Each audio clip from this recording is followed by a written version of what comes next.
올해 무농사는 풍년이라지만 예년에 비해 남는 게 없는 농사가 된 것 같다. 그래서 인건비라도 줄여보고자 혼자서 아침, 점심, 저녁 할 것 없이 힘차게 농사일을 해왔건만 역시나 떨어지는 묵값 때문에 노력에 비하여 터무니없이 힘만 들어간 농사가 된 것 같다. 그래도 올해 무농사는 마무리 지어야 해서 그날도 여느 때처럼 밭에 나갔는데 아니 우리 무밭에 웬 아줌마가 들어와서 처리를 하고 있지 않겠는가. 난 너무나 황당하고 놀라고 어이없어서 거기 누군데 남의 무밭에서 물을 캐가냐고 말하니 그 말에 놀란 서리를 하고 있던 아주머니가 무 하나를 들고서 냅다 주랭랑을 치기 시작한다. 그러나 뛰어봤자 벼룩인 셈. 어차피 무밭에선 내가 더 빠른 건 기정사실이고 게다가 저쪽은 50대 이상으로 보이는 여자이면서 아줌마이니 저런 아줌마를 내가 잡기는 식은 죽 먹기였다. 그렇게 난 무 하나를 들고 도망치는 그 아줌마를 쫓아갔고 이에 놀란 그 아줌마는 밭에서 그만 철퍼덕 넘어지고 말았다. 난 넘어진 그 아줌마 손목을 잡아채고서 어서 빨리 경찰서 가자고 말하니 이 아줌마가 글쎄 한 번만 용서해달라며 사실은 서리할 마음은 없었다면서 그냥 옛날 생각이 나서 그랬다고 그런다. 난 그래서 대체 옛날에 뭘 하고 다녔길래 옛날 생각이 나서 남의 밭에서 무소리를 하냐고 물으니 그때부턴 말문이 막혔는지 아무 말도 못하는 거다. 그런데 이 아줌마 행색이 참 요새 보기 드문 행색이다. 얼굴은 피죽 하나 못 먹은 얼굴 같고 옷도 자세히 보니 꽤 쇠죄해 보이는 게 딱 봐도 거지꼴이다. 더 이상 이런 아줌마 때문에 신경 쓰이는 것도 싫고 경찰서 데리고 가봤자 골치만 아플 것 같은 생각이 들었다.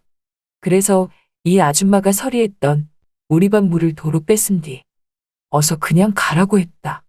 그랬더니 이 아줌마가 처음에는 그냥 갈 것처럼 굴더니만 갑자기 나에게 그 무 하나만 주면 안 되겠냐고 그러는 거다. 난 너무나 어이가 없어서 이 세상에 공짜가 어딨냐며 무가 필요하면 하나 사면 되는 거 아니냐고 물으니 자기가 지금 가진 돈이 없어서 그런다면서 무 하나만 주면 평생 그 은혜 고맙게 생각할 거라고 말한다. 고작 무 하나에 평생 은혜는 무슨. 가뜩이나 단가도 낮아진 묵값 때문에 골치가 아프던 찰나. 이 일로 하여금 더 골치가 아팠지만 뭐 저 아줌마에게는 지금 이 무 하나가 절실히 필요한 것 같아 보였다. 난 가져가라며 서리한 물을 다시 그 아줌마에게 줬고 그 아줌마는 고맙다면서 갑자기 그 자리에서 그 생물을 씻지도 않고 마구마구 갈아먹듯 먹는 거다. 난 그 모습에 놀라 지금 뭐 하는 거냐고 물으니 아줌마는 물을 허겁지겁 먹으며 나에게 정말 죄송하다면서 지금 너무나 목이 마르고 배가 고파서 그런 거라고 하길래 요즘 세상에도 저런 사람이 다 있나 싶었다. 그리고 이런 시골 깡촌에 왜 저런 아줌마가 여기까지 흘러왔는지 난 솔직히 이 아줌마가 안 좋게 보였다. 그래서 난 생물을 맛있게 먹는 그 아줌마를 내쫓다시피 하며 무 거의 다 먹었으면 어서 빨리 가라고 말하면서 이제 밭에서 일해야 된다고 하니까 이 아줌마가 무 하나를 그 자리에서 뚝딱 해치우며 소매로 입을 닦은 뒤 무 하나 얻어먹은 값은 해야 되지 않겠냐고 하면서 보니까 일손도 모자란 것 같은데 자기가 오늘 도와준다고 말한다. 그래서 난 아무리 일손이 모자라도 아무나 밭에서 일하도록 사람 쓰지 않는다고 말하니 이 아줌마가 갑자기 일당 받지 않고 하겠다면서 오늘 하루 자기가 무 하나 얻어먹은 값을 기어코 하겠다는 거다.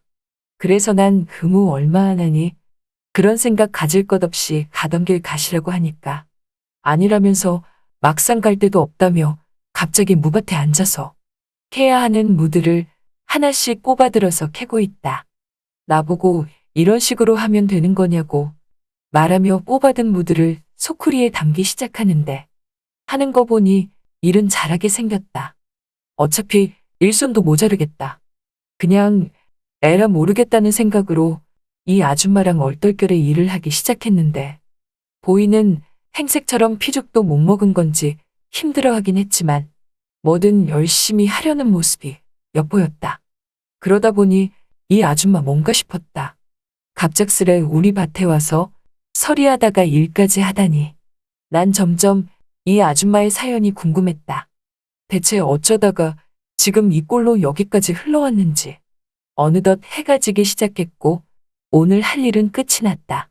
아줌마는 나에게 농막 있으면 며칠 농막에서 지내면서 오늘처럼 공짜로 일해줄 수 있다고 하는데 난 이 아줌마에게 농막은 있지만 사람이 잘 곳은 못 된다며 이렇게 추워진 날씨에 농막에서 자면 얼어 죽는다고 말하니 아무렴 어떠냐며 그래도 새벽잇을 피하는 곳만 있으면 된다고 말한다.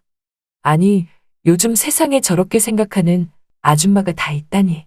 뭔가 저 아줌마가 안쓰럽기도 하면서 어차피 일손도 필요하겠다. 난 이 아줌마를 무작정 우리 집으로 데리고 왔다. 사실 난 흔히 말하는 농촌 노총각이다. 나이가 어느덧 55세이고 결혼 근처도 못 간 노총각인 거다. 주위에서 외국인 며느리라도 보라고 성화였지만 난 외국인을 아내로 맞이하는 게 너무나도 싫었다. 우선 말도 안 통하고 입맛도 안 통하고 그리고 무엇보다 난 고집이라면 고집일지 모르지만 못생기고 못났어도 우리나라 토종 한국인을 아내로 맞이하고 싶었다. 그런 고집 때문이었을까? 나에게 시집 오는 한국인 아내는 없었고 연애조차 제대로 못 해본 채 난 50대 중반인 이 나이 이때껏 평생을 혼자서 농사지으며 살아왔다. 재작년까지만 해도 아버지가 살아계셨는데 아버지 또한 연로하신 나머지 먼저 가신 어머니 곁으로 떠나셨고 급기야 부모님에게 있어 아들 하나인 50대 중반인 나만 이 시골 마을 우리 집에 덩그러니 남겨진 것이다. 그렇게 난 부모님이 없는 이 시골 마을에서 언제나 농사일을 하며 지내왔었다.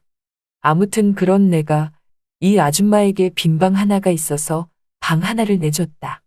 사실 난 이 아줌마가 어떤 아줌마인지 잘 알지도 못할 뿐더러 완벽히 신뢰하지도 않는다.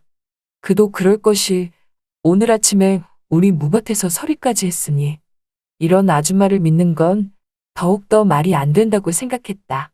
그래서 난 이 아줌마에게 방 하나를 내주면서도 잠을 뒤척이면서 이 아줌마를 살짝살짝 예의주시하게 되었다.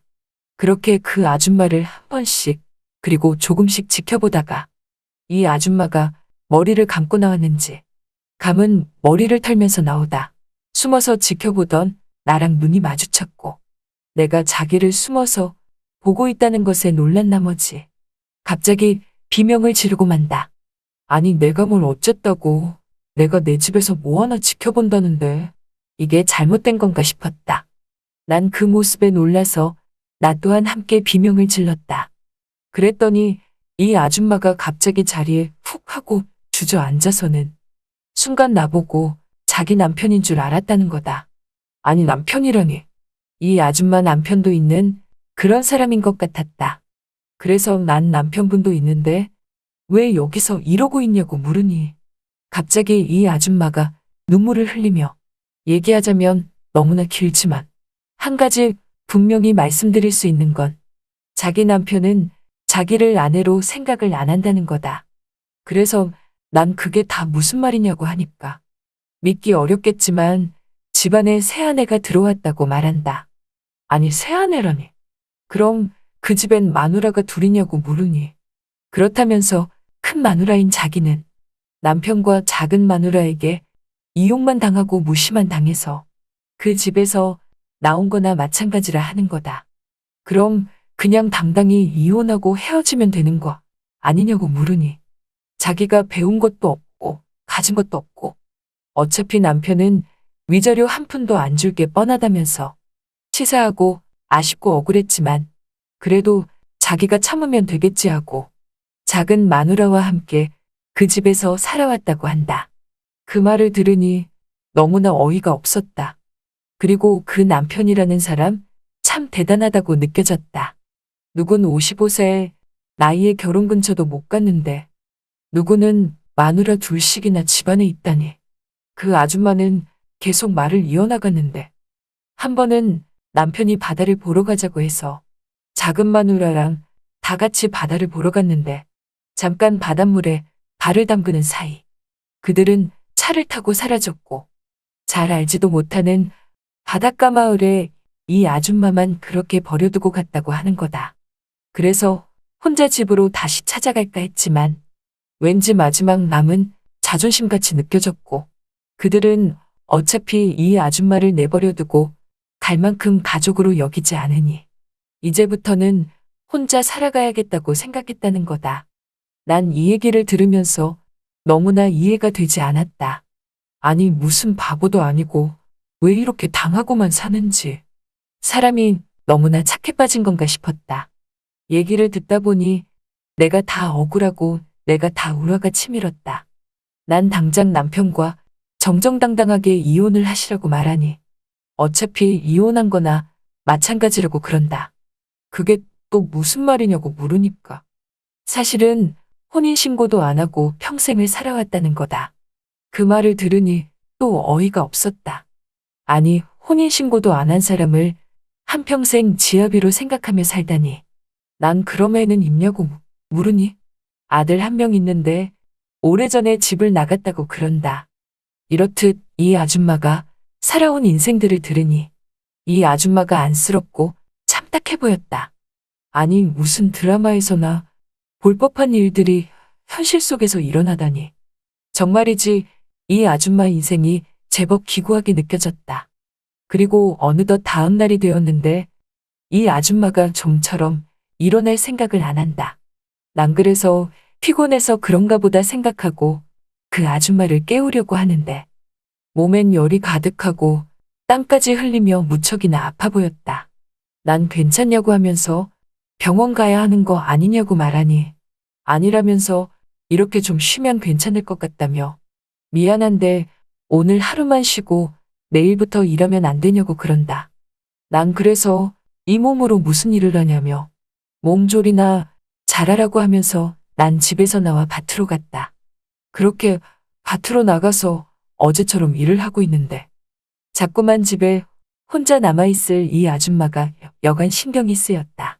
아파서 걱정도 됐지만 한편으론 왠지 우리 집에서 나 없는 틈을 타 도둑질을 하는 건 아닌지 그런 생각들이 드니까 당장 집으로 가봐야겠어서 난 다시 허겁지겁 집으로 갔는데 그 아줌마는 내 예상과는 달리 그대로 누워있다. 난 괜한 오해를 했나 싶었다. 여러분이 지금 듣고 계신 채널은 바람난 사연 채널입니다.